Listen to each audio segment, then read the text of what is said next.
Hello बच्चों, कक्षा 11 की मैथ्स की ऑनलाइन क्लासेस में एक बार फिर आपका स्वागत है। हमने प्रश्नावली एक समुच्च स्टार्ट की थी और पिछली वीडियो में हमने सीखा समुच्च किसे कहते हैं। बताओ, समुच्च किसे कहते हैं? एक सुपरिभाषित समूह को, भिन्न भिन्न वस्तुओं के एक सुपरिभाषित समूह को हम समुच्च कहते हैं। इसको व्यक्त कैसे करते हैं? सर, इसको व्यक्त करने के लिए दो पद्धतियां लेते हैं। रोस्टर रूप में समुच्च के सभी अवयवों को कॉमा लगाकर लिखते हैं, और दूसरी पद्धति लेते हैं हम नियम रूप या समुच्च निर्माण विधि। इस विधि में हम अवयवों को ना लिखकर उनका संकेत लिखते हैं। एक्स और एक्स इस प्रकार का है कि कोई न कोई नियम का पालन करता है। हमने ये पिछली वीडियो में देखा और इस वीडियो पर आधारित प्रश्नावली 1.1 के क्वेश्चन हमारी बुक में दे रखे हैं। शायद आपने वो सॉल्व भी किए हों। अब इस वीडियो में हम पढ़ेंगे समुच्चों के प्रकार, और इस वीडियो पर आधारित प्रश्नावली 1.2 के क्वेश्चन आप सॉल्व करेंगे। ठीक है, बहुत सरल प्रश्नावली है। देखो, समुच्चों के प्रकार में सबसे पहला समुच्च आता है रिक्त समुच्च। रिक्त समुच्च, रिक्त नाम ही ऐसा है, रिक्त समुच्च मतलब एम्प्टी सेट, या इसको नल सेट भी कहते हैं। क्या है रिक्त समुच्च? सुने, एक ऐसा समुच्च जिसके अंदर एक भी अवयव मौजूद नहीं हो। एक ऐसा समुच्च जिसमें एक भी अवयव मौजूद नहीं हो। एक ऐसा समुच्च जिसके अंदर एक भी अवयव नहीं आए, एक भी अवयव नहीं हो, खाली हो, मतलब वह समुच्च जिसमें अवयवों की संख्या शून्य हो। ऐसे समुच्च को हम रिक्त समुच्च कहते हैं। इसे हम या तो ऐसे मझले कोष्ठक बना दो खाली, या इस मझले कोष्ठक की जगह हम लिख सकते हैं फाई। क्या बोलते हैं बेटा इसको? फाई। तो रिक्त समुच्च को या तो खाली मझले कोष्ठक से या फाई से व्यक्त करते हैं। ठीक है, ध्यान रखना, फाई रिक्त समुच्चय, ये रिक्त समुच्चय, इसका मतलब ही खाली समुच्चय। आप ये नहीं सोच लें कि ये रिक्त समुच्चय, ये रिक्त समुच्चय नहीं है, क्योंकि ये एक ऐसा समुच्चय है जिसमें एक अवयव मौजूद है। इसमें फाई अवयव है। फाई अवयव नहीं होना चाहिए, फाई को रिक्त समुच्चय कहते हैं। तो इसके ऊपर मझले कोष्ठक बनाने नहीं है। ठीक है, ये रिक्त समुच्चय, इसका मतलब ये होता है खाली समुच्चय। ठीक, उदाहरण, दो समांतर रेखाओं के कटान बिंदुओं का समुच्चय। सोचें आप, दो समांतर रेखाएं सोचें, दो समांतर रेखाएं, और मैं कह रहा हूं दो समांतर रेखाओं के कटान बिंदुओं का समुच्चय। आपने कहा, अरे सर, दो समांतर रेखाएं तो एक दूसरे को कभी काटेंगी नहीं, तो उनका कटान बिंदुओं का समुच्चय बताओ। दो समांतर रेखाओं से कितने कटान बिंदु बनेंगे? एक भी नहीं। एक भी नहीं मतलब खाली, मतलब कैसा समुच्चय? रिक्त समुच्चय। मतलब यदि अवयवों की संख्या 0 हो उसको हम कहेंगे रिक्त समुच्चय। मैथ्स का उदाहरण देखो, और यदि कोई समुच्चय ए है और वो इस प्रकार का है, समुच्चय निर्माण विधि में आया है कि x का मान 3 से छोटा और 5 से बड़ा है। x का मान 3 से छोटा है और 5 से बड़ा है, और x बिलोंग्स टू n, मतलब x एक प्राकृत संख्या है। बताओ बच्चों, ऐसी कौन कौन सी प्राकृत संख्याएं हैं जो 3 से छोटी हो और 5 से बड़ी हो? ऐसी कोई संख्या है जो 3 से तो छोटी हो और 5 से बड़ी हो? ऐसी तो कोई संख्या नहीं है 3 से जो छोटी हो और 5 से बड़ी हो। इन दोनों चीजों को संतुष्ट करे ऐसी तो कोई संख्या नहीं है। कैसा समुच्चय रह गया? खाली, रिक्त समुच्चय। आई बच्चों बात समझ में? तो रिक्त समुच्चय का मतलब बिल्कुल क्लियर। खाली समुच्चय को हम कहते हैं रिक्त समुच्चय, मतलब जिसमें एक भी अवयव मौजूद नहीं हो। और देखो अगला उदाहरण, मैंने कहा संख्या 2 से भाज्य, 2 से भाज्य विषम संख्याओं का समुच्चय। 2 से भाज्य होनी चाहिए और विषम होनी चाहिए। तो भैया ऐसी तो कोई संख्या नहीं है जहां में 2 से भाज्य हो और विषम हो। ये सर विषम संख्याओं में तो 2 का भाग जाता ही नहीं है। मैं चाहता हूं ऐसी ऐसी संख्याएं लिखो जो विषम हो और 2 से भाज्य हो। एक भी संख्या ऐसी नहीं है। आई बात समझ में? अगला उदाहरण मुझे बताएं आप। ये तो तीनों ही रिक्त समुच्चय। संख्या 2 से भाज्य, या ऐसा कह दूं सम अभाज्य संख्याओं का समुच्चय। सम और अभाज्य, बताओ ऐसी कौन कौन सी संख्याएं हैं जो सम हैं और अभाज्य हैं? क्या ये रिक्त समुच्चय? नहीं, ये रिक्त समुच्चय नहीं है, क्योंकि 2 नाम की जो संख्या है वो अभाज्य भी है और सम भी है। तो ये रिक्त समुच्चय नहीं है। ये समुच्चय कैसे हैं? रिक्त। बिल्कुल क्लियर समझ में आ गया? रिक्त समुच्चय का मतलब एक ऐसा समुच्चय जिसमें अवयवों की संख्या 0 हो। इसे हम खाली मजले कोष्ठक या फाई से व्यक्त करते हैं। ध्यान रखना बेटाओ, ये और ये अलग अलग चीजें, ये बराबर नहीं है। इसका मतलब तो खाली समुच्चय, ये रिक्त समुच्चय, ये रिक्त समुच्चय नहीं है। ठीक है, बिल्कुल क्लियर है रिक्त समुच्चय। आगे बढ़ते हैं। परिमित समुच्चय दूसरा पढ़ रहे हैं हम। परिमित समुच्चय, फाइनाइट सेट। परिमित नाम ही ऐसा है, परिमित मतलब निश्चित। एक ऐसा समुच्चय जिसके अवयवों की संख्या निश्चित हो, मतलब जिसके अवयवों को गिना जा सके। हम बता पाएं कितने अवयव आएंगे, 2, 4, 10, 50, 100। अनलिमिटेड नहीं होनी चाहिए, लिमिटेड होनी चाहिए।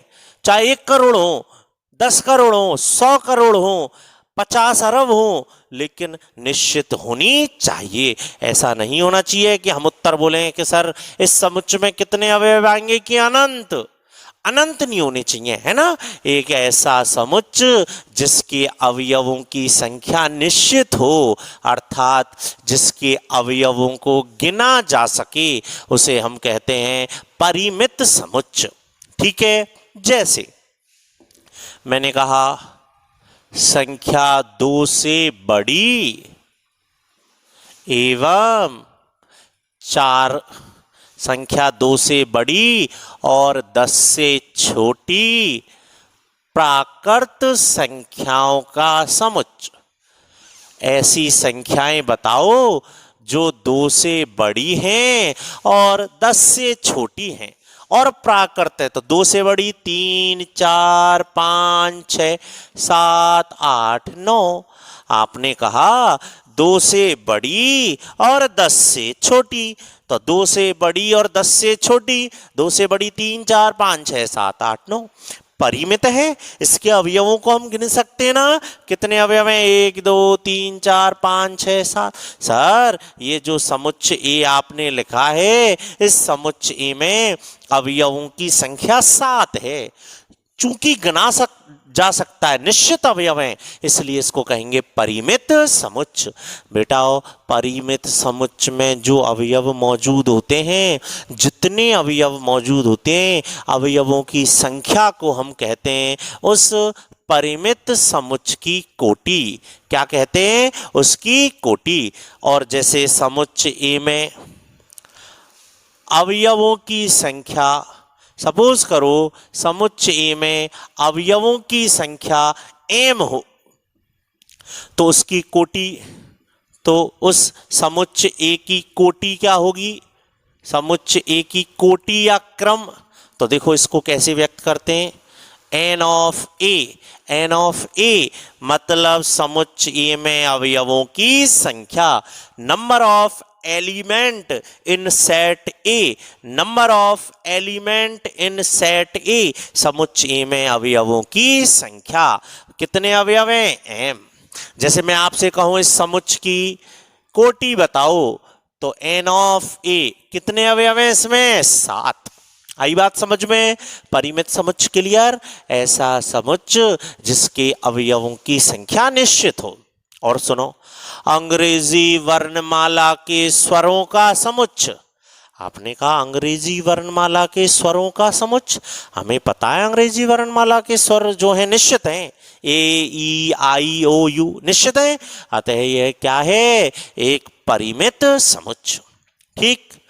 और उदाहरण बोलूं जिसमें कंफ्यूजन रहता है बच्चों को, सुनो, पृथ्वी पर रहने वाले जानवरों का समुच्चय।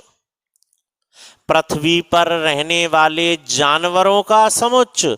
तो बेटा पृथ्वी पर रहने वाले जानवरों की संख्या निश्चित तो है, चाहे आज की डेट में पृथ्वी पर 500 करोड़ जानवर रहते हैं, तो निश्चित तो है ना, अनंत तो नहीं है। अनंत होती तो मैं यहां खड़ा नहीं होता, आप मुझे सुन नहीं पाते। अनंत होती तो मतलब चारों तरफ जानवर ही जानवर होने चाहिए थे, भरे रहनी चाहिए थी ये सृष्टि जानवरों से, है ना। तो अनंत नहीं है, निश्चित है। हाँ, ये मैं एग्जैक्ट नहीं बता पाऊंगा कितने, लेकिन वैज्ञानिकों की नजर से देखा जाए तो वैज्ञानिकों की नजर से ये समुच्चय परिमित है। क्यों? क्योंकि ये इसमें जानवरों की संख्या कैसी है? निश्चित। आगे बढ़े। अगला समुच्चय आता है बेटा हमारा अपरिमित समुच्चय, इनफाइनाइट सेट। आप समझ गए, नाम में ऐसा इनफाइनाइट मतलब एक ऐसा समुच्चय जिसके अवयवों की संख्या अनिश्चित हो, अनंत हो, जिनके अवयवों को गिना नहीं जा सके, उसको हम कहते हैं अपरिमित समुच्चय। अनंत हो, निश्चित नहीं हो, हम बता नहीं पाए एग्जैक्ट कितने अवयव हैं, उसको हम कहेंगे इनफाइनाइट सेट, अपरिमित समुच्चय। उदाहरण देखो, मैंने कहा एक्स अक्ष के समांतर रेखाओं का समुच्चय। एक्स अक्ष के समांतर रेखाओं का समुच्चय। तो बेटाओ एक्स अक्ष के समांतर कितनी रेखाएं? सर ये तो अनंत है, 1 2 3 4 5 6 7 बढ़ती जाएंगी। कितनी रेखाएं? अनंत। चूंकि एक्स अक्ष के समांतर अनंत रेखाएं खींची जा सकती हैं, इसलिए ये कैसा समुच्चय? अपरिमित समुच्चय है। ऐसे ही और सुनो, मूल बिंदु से होकर जाने वाले, मूल बिंदु 0,0 से होकर गुजरने वाले वृत्तों का समुच्चय। मूल बिंदु से होकर गुजरने वाले वृत्तों का समुच्चय। तो बेटा बताओ ये कैसा समुच्चय है? मूल बिंदु से होकर गुजरने वाले वृत्त। आपने कहा सर ये भी अनंत है, देखो बहुत सारे वृत्त बन रहे हैं, अनंत वृत्त बन सकते हैं, मूल बिंदु से होकर जाते हैं, ये जितने भी वृत्त हैं टच कर रहे हैं ना, ऐसे बहुत सारे वृत्त बनेंगे, इसलिए ये कैसा समुच्चय? अपरिमित। और सुनो, मैंने कहा संख्या 2 से बड़ी, इसमें कंफ्यूज होंगे बच्चे, और 5 से छोटी वास्तविक संख्याओं का समुच्चय। बताओ बेटाओ ये कैसी है? अपरिमित है या परिमित है? 2 से बड़ी और 5 से छोटी। अब एक जना तो जो कह रहा हो 2 से छोटी, 2 से बड़ी और 5 से छोटी, जो कि 3 और 4। गलत है बेटा, ये 3 और 4 नहीं है, वास्तविक हैं। 2 से बड़ी, तो 2 से बड़ी तो 2.1 2.2 2 सब वास्तविक हैं। कितनी संख्याएं बोलो, लाओ 2 से बड़ी और 5 से छोटी अनंत हैं। 2.1, 2.2, 2.3, 2.4, 2.5, 2.6, 6, 6, 6, 2.55, 2.54, 4.1, 4.32 अनंत है ना। ये सारी कैसे समुच्चय हैं? सब अपरिमित। अब सोच के बताओ अपरिमित समुच्चय की कोटि कितनी होगी? कोटि मतलब समुच्चय में कितने अवयव हैं? तो अपरिमित समुच्चय में तो अनंत अवयव हैं, इसलिए अपरिमित समुच्चय की कोटि अपरिभाषित होती है। कैसी होती है? अपरिभाषित। बिल्कुल समझ में आ गया? तीनों समुच्चय समझ में आ गए। इसके बाद चौथा आता है एकल समुच्चय। नाम ही ऐसा है, एकल समुच्चय। मतलब एक ऐसा समुच्चय जिसमें अवयवों की संख्या सिर्फ एक हो, सिर्फ एक अवयव मौजूद हो, उसको हम कहेंगे एकल समुच्चय। देखो बेटा, ये एक रिक्त समुच्चय है, लेकिन ये परिमित या एकल समुच्चय है। एकल है, एक अवयव है। परिमित है, निश्चित है, एक ही अवयव है।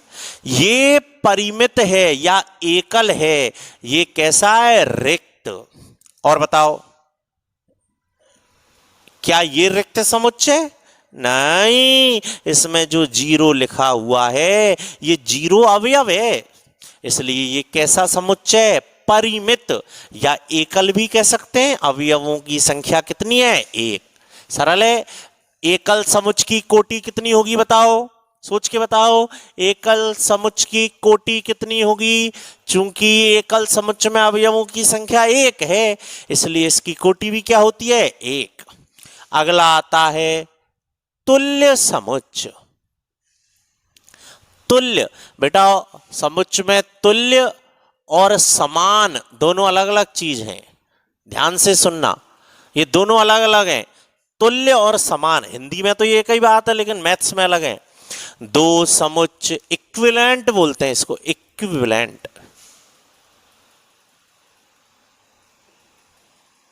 और इनको इक्वल, ये तो इक्वल हैं, ये इक्विवेलेंट हैं, इक्वल नहीं है। दो समुच्चय ए और बी तुल्य समुच्चय कहलाते हैं यदि दोनों समुच्चयों में अवयवों की संख्या समान हो। अवयव समान नहीं हो चलेगा। दो समुच्चय ए और बी तुल्य समुच्चय कहलाते हैं तुल्य यदि उनके अवयवों की संख्या समान हो। चूंकि इसमें और इसमें तीन तीन अवयव हैं, इस सब समुच्चय में भी तीन अवयव हैं, इस समुच्चय में भी तीन अवयव हैं। चूंकि दोनों समुच्चयों में तीन तीन अवयव हैं, यदि दो समुच्चयों में अवयवों की संख्या समान हो, इसको हम कहते हैं तुल्य समुच्चय। तो ए और बी यहां कैसे हैं? तुल्य समुच्चय हैं। ये तुल्य का निशान है। समान, दो समुच्चय ए और बी समान मतलब बराबर। दो समुच्चय ए और बी समान समुच्चय कहलाते हैं। दो समुच्चय, सुनते रहो, ए और बी समान समुच्चय कहलाते हैं यदि उनकी कोटियां समान हो, मतलब उनके अवयवों की संख्या भी समान हो और उन दोनों में अवयव भी समान हो। मतलब दो समुच्चय ए और बी समान समुच्चय कहलाते हैं यदि कोई अवयव ए में मौजूद है तो वो बी में भी हो, यदि कोई अवयव बी में मौजूद है तो वो ए में भी हो। दो समुच्चय ए और बी समान समुच्चय कहलाते हैं यदि दोनों अवयव दोनों समुच्चयों में सेम अवयव आए हो। जो अवयव इसमें है वो इसमें भी हो और जो इसमें है वो इसमें भी हो। ठीक, मतलब मैं ऐसा कह दूं मैथ्स में ए और बी बराबर होंगे यदि और केवल यदि, ये किसका चिन्ह बेटा? यदि और केवल यदि कोई अवयव x है वो a में मौजूद है तो ये किसका चिन्ह है? तो का, ये तो है।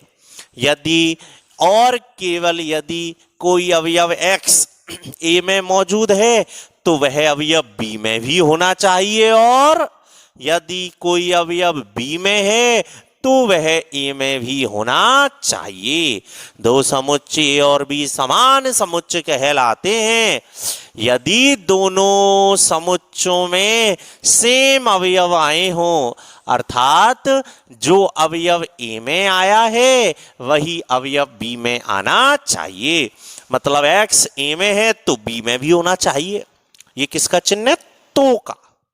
यदि ऐसा है तो, x बी में है तो x ए में भी होना चाहिए। जैसे मैंने कहा a 1 2 3 4 है, b 4 1 3 2 है।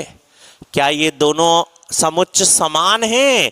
आपने कहा हाँ बिल्कुल ये दोनों समुच्चय समान हैं। क्यों? ए और बी दोनों में ही समान समान अवयव आए हैं, अतः ये दोनों कैसे समुच्चय हैं? समान समुच्चय हैं। बोलो कोई दिक्कत? एक और देखो उदाहरण, यहां तो ए बराबर बी है। ए तो दिया है उसने 2 4 6 8 10, बी उसने कहा है 10 या उससे छोटी सम धनात्मक पूर्णांक संख्या। बी एक ऐसा समुच्चय है, कैसा? मैं ढंग से लिख देता हूं, ये तो ए है, बी एक ऐसा समुच्चय जिसका अवयव x है और x 10 या उससे छोटी सम धनात्मक पूर्णांक संख्या है। तो बेटा देखो ए उसने दिया है 2 4 6 8 10, बी कौन है? आपने कहा बी 10 या उससे छोटी सम, सम और धनात्मक, सम 8 6 4 2, जीरो नहीं आएगा, जीरो धनात्मक संख्या नहीं आती है ना। तो क्या ये दोनों समुच्चय समान हैं? बिल्कुल, जो अवयव इसमें है वो अवयव इसमें भी मौजूद है। ठीक है, ऐसे दो समुच्चयों को हम कहते हैं समान समुच्चय। तो बेटा प्रश्नावली 1.2 में आपसे ऐसे ही क्वेश्चन पूछे जा रहे हैं। वो आपसे प्रश्नावली 1.2 में ऐसे ही क्वेश्चन पूछेगा। वो आपसे पहले क्वेश्चन में ये कह रहा है बताओ ये रिक्त समुच्चय है या नहीं। फिर आपसे कह रहा है परिमित और अपरिमित को पहचानो। फिर कह रहा है समान कौन कौन से हैं पहचानो। तो आज की वीडियो को आप देखने के बाद प्रश्नावली 1.2 के क्वेश्चंस करेंगे। ठीक है, बड़ी सरल प्रश्नावली चल रही है, थ्योरी ज़्यादा है। समुच्चय का मतलब सीख लिया, समुच्चय को व्यक्त कैसे करते हैं ये भी सीखा, समुच्चयों के आज हमने प्रकार सीखे। अगले टॉपिक में हम पढ़ेंगे समुच्चयों में उपसमुच्चय। मेन पोर्शन अब चालू होगा जो थोड़ा थोड़ा अब हमें डिफिकल्ट लगेगा, थोड़ा कठिन पोर्शन अब चालू होगा। तो आप 1.1 और 1.2 यहाँ तक कंप्लीट कर लें। ठीक है बच्चों, बाय बच्चों।